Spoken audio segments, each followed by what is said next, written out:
Hey guys, changing your cabin or AC filter is a very easy process, and what I show you today is the same on many vehicles. It is located behind the glove box or underneath it. Now, some glove boxes will come with a strut or damper on the side that basically lets the glove box descend slowly. This doesn't have it, so you can see without it, it will just drop. So you'd have to disconnect that damper or strut first. Then you have two tabs on the side that keep this from falling down. Push this in and drop the glove box down. These are the two tabs here on the side.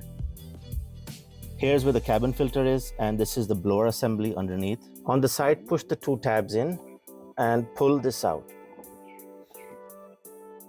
Now this is a complete tray where the filter sits in.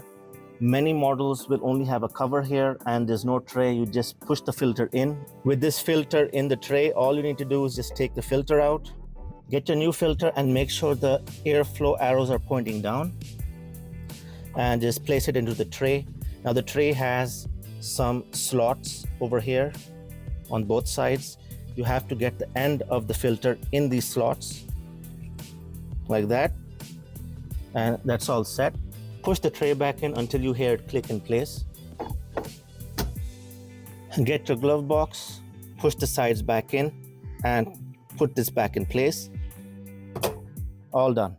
To extend the life of your cabin filter, you can blow compressed air through it or take a leaf blower and blow air through it.